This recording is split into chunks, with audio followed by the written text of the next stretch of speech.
kad sam bila mala i kada mi je opao vid, pošto je meni vid opao sa 9 godina, ja sam maštala da će postojati časopisi i slikovnice koji će imati dugmence koje ćeš moći da pritisneš i da ti to nešto čita, da ti neki glas to čita. Međutim, u međuvremenu su se pojavili govorni softveri i sada su mi preko interneta dostupni svi online mediji, svaki mogući sajt, ako je pristupačan. Zbog toga je važno da ljudi koji se bave medijima i koji su aktivni na internetu budu u toku sa tim šta je pristupačno čitačima ekrana, a šta nije. Mi koji smo kasnije izgubili vid i koji znamo kako boje izgledaju, mnogo volimo da zamislimo tu boju i recimo ja kada odem u prodavnicu volim da ispipam svaki komad odeće. Mene je šminka počela da interesuje kada sam počela da se družim intenzivnije sa ljudima koji vide. Pohađala sam školu za slepe i slabovide. Tu sam išla i u osnovnu i u srednju školu i naravno tu šminka nije igrala nikakvu ulogu. I onda sam u nekoj godini srednje škole krenula na časove glume sa mladim ljudima koji vide. I tu sam znala da se oni svi sređuju, dolaze doterani, našminkani i onda sam htjela da se što bolje uklopim u tu ekipu i onda me sestra u tom periodu šminkala. Neke pokrete i neku komplikovaniju šminku još uvijek i ne umem da koristim, pa mi treba tuđa podrška, ali se sve bazira takođe na teoriji.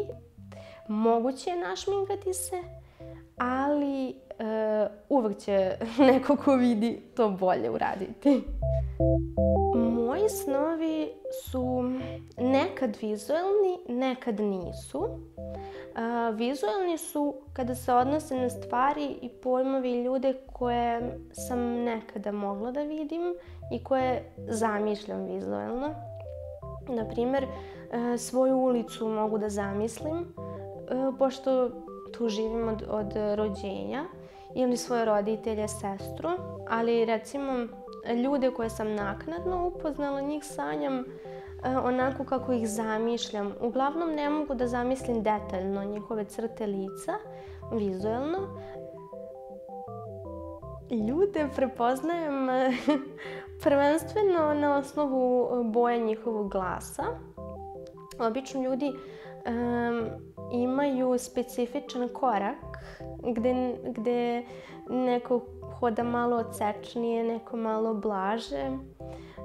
Tako da ja recimo tačno znam kakve korake moji ukućani imaju i tačno znam po tome ko je ušao u prostoriju, ne mora ni da mi se javi.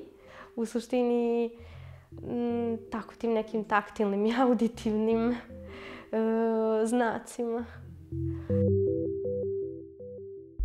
Predrasude su toliko jake da malo ko uopšte želi da sazna kako mi funkcionišemo i kada recimo se dopisujem sa nekim na Facebooku, čim taj neko sazna da imam problem sa vidom, obično uslade poruke pa kako, jel to može da se operiše, jel ovo ili ono.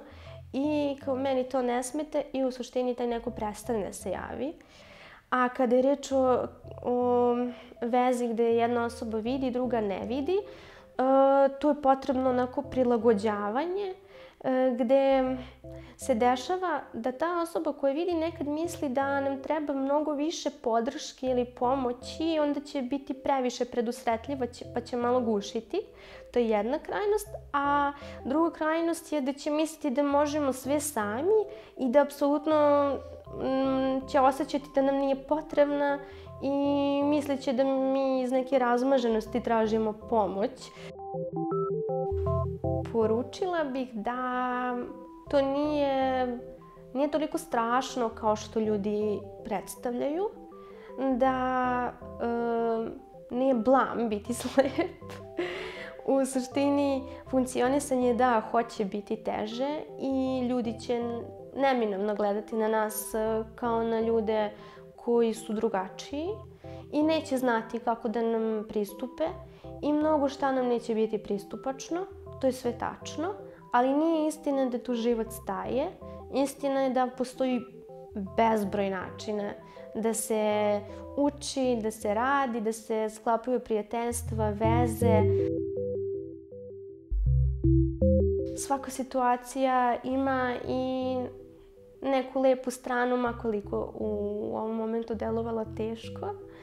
I da koliko god delovalo bezizlazno, nekako mora da postoji neko rešenje. Nemoguće da ga nema.